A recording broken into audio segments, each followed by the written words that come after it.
school prom, specifically my school prom. And when I say prom story, you're probably thinking, oh, he got dressed up, took some photos, maybe danced badly, and then went home. Nah.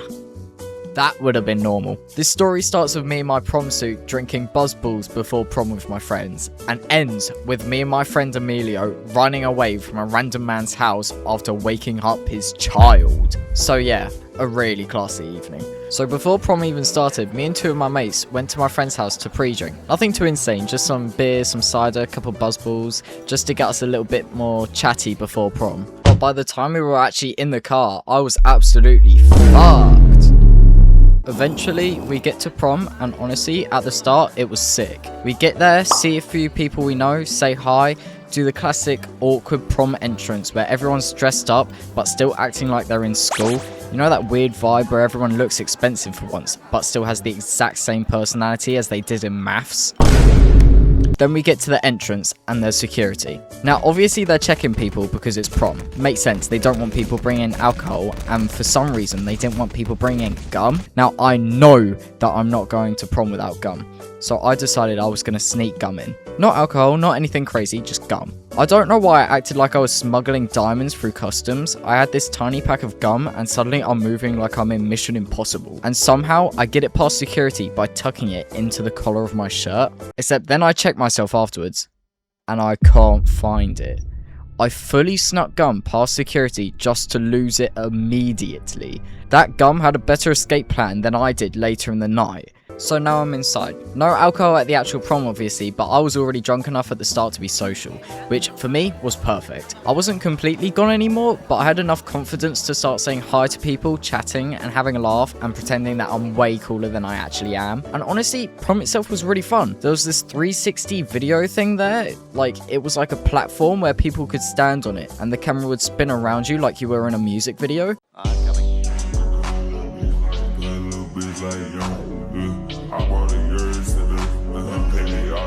That was actually one of the best parts. Everybody was jumping on it, doing poses, pulling faces, and I can't lie, those things do make you feel really powerful. You step on it, and suddenly you feel like you're not a student, you're like in the Netflix trailer. Then of course, my friend Emilio managed to be the only person to break a glass at prom. There could be 300 people in a room, but if one glass is going to hit the floor, Emilio is going to be involved. He has that natural ability. But at this point, everything is still good. I'm having fun, everyone's dancing, the vibes are actually nice. I'm thinking, this is a good night. This is going to be a normal, memorable prom. And then prom ends. And this is where the real story starts, because everything before this was just the tutorial. Prom finishes at around midnight, so now it's pitch black outside. Not a little bit dark, I mean proper, why does this road look like the opening scene of a horror film dark? Me and Emilio decide that instead of sticking with the group, we're going to go our own way and do our own thing. Not because we had a smart plan, we didn't. We had the confidence of two people who had no plan, no transport, and absolutely no business making decisions. At first, we considered going to an after party at this girl's house, except then we checked how long it would take to walk there. An hour and 40 minutes. An hour and 40 minutes. At that point, that's not an after party, that's a pilgrimage. And by now, we're basically sober, so the idea of walking nearly 2 hours just to arrive at a party where everyone else is already drunk sounded awful. You can't arrive late and sober to an after party. That's like watching a film 2 years late and everyone else knows the plot except you. So we decided on a new plan. We would walk towards my house because it was only about 20 minutes away and I had more buzzballs in my fridge. Compared to walking an hour and 40 minutes through the darkness to arrive at a random house party, it felt like the best thing to do. So me and Emilio start walking down this long pitch black road. So I come up with the tactic so we would not get hit by any cars. I get my phone flashlight and point it forwards so we can see where we're going. Then Emilio gets his flashlight and points it backwards so cars can see us from behind. We probably looks like two really lost children. And then a car pulls up next to us. It slows down, and instantly, me and Emilio are thinking, oh no, what if it's the others? What if they found us after we just disappeared? Because there's no way, like, smooth to explain that. You can't exactly be like, oh yeah, we didn't ditch you, we were just walking dramatically into the darkness. But it wasn't them, it was this woman. She rolls down the window and asks if we're okay and why we're walking out in the dark. Which, to be fair, is a very reasonable question, like, judging off what we were looking like. So we're like, yeah, we're fine, we're just walking. And she offers to drive us to where we need to go. Now, obviously, me and Emilio say no, because getting into a random person's car is generally known as a bad idea. But then she says she's been taking other people from our school who went to prom. Then she rolls down the back windows, and there are 2 girls from our school in the back. And I somewhat recognize them, not strongly recognized. So now the situation becomes awkward, because she's trying to be helpful, the girls are in the back, and me and Emilio are standing there like 2 NPCs who haven't loaded yet. Eventually, me and Emilio just get pressured into getting into this woman's car, which sounds insane when I say it out loud, because it was insane. This is the part of the story where every adult watching is probably leaning forward like, what? She asks where I live. Now, I don't want to give her my exact address, so I tell her a road that's near my house, close enough that we can get out and walk the rest. And then she drives completely past my town. Not a little bit past, she drives at least 8 miles past where we were supposed to go. That's about 12 kilometers. At this point, I'm in the car looking out the window like, I don't recognize any of this. I have no idea where we are. And to make it worse, this woman is not a good driver. She missed about 3 easy turns. Hello, your neighbor. Goodbye, see you later. This place was up for you to the fancy and to get from me. Hello, your neighbor. Goodbye, see you later. This place was up for you. And the whole time, me and Emilio are just sitting there, silently messaging each other on Snapchat, slowly realizing that our 20-minute walk home has somehow become a guided tour of areas I've never wanted to visit. Eventually, I decide I need to take control of the situation. So I look at the GPS, point out a completely random road and say, yeah, I live there. I do not live there. I have never lived there. I don't even know anyone who lives there. But at this point, I'm just trying to get me and Emilio out of this car. So she starts driving towards this random road and asks me and Emilio to give her directions. There's just one tiny problem. I'd already forgotten what road I pointed at. So now I'm in the front of this woman's car, pretending I know where I live. I'm just making up directions. Yeah, take a left here. Wait, no. Actually, go right.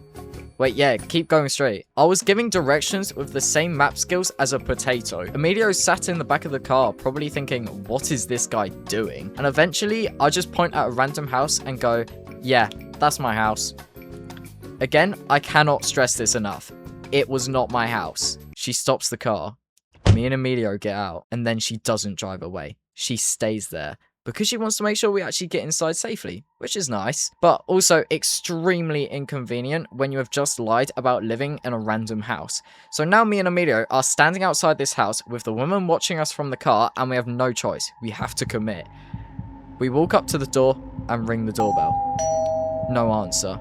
We ring it again. No answer. Then Emilio says to me, oh, maybe there's a key under the doormat. And then I reach down, look for the doormat. Emilio, there's no doormat.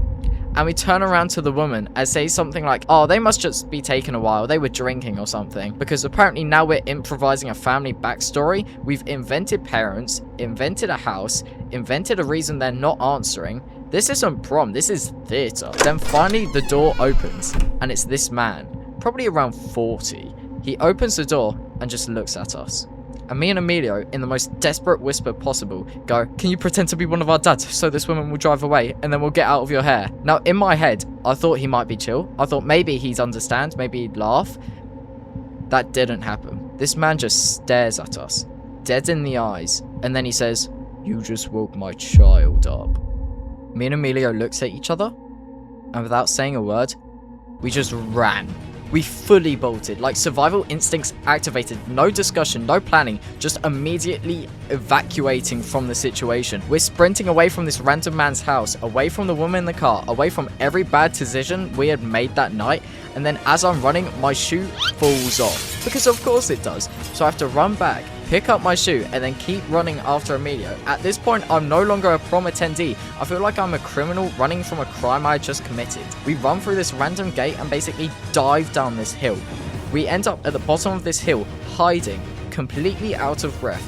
genuinely hoping that nobody is chasing us, and we're just sat there, in the dark, in our prom clothes, at the bottom of a hill, trying to process what just happened. After we finally decide we're probably not being hunted, we get up and we start walking again, but now we're nowhere near where we wanted to be, so me and Emilio end up walking for about a mile through this sketchy neighborhood, still dressed for prom, still slightly traumatized, and still without buzzballs. Eventually, we reach this shopping center. Everything is closed. Of course it is. It's late, we're tired, and the universe just decided we need one more side quest before the night ends. But there's one place open, and I will always be in favor to this restaurant. It was a restaurant called 12th Street. And honestly, shout out to them because they let us in. I get a Sprite, Emilio gets a milkshake, which is a funny order after everything that just happened. Eventually, Emilio's dad comes and picks us up from the shopping center, and that was the end of my prom night. So what did I learn? 1. Don't get into random cars, even if they seem nice. 2. Don't lie about living in a random house unless you're prepared to commit to the role. 3. If you wake up a man's child at midnight, do not expect him to join the bit. And 4. Emilio should not be trusted around glass. So yeah, that was my college prom. 10 out of 10 night. Would absolutely never do it again.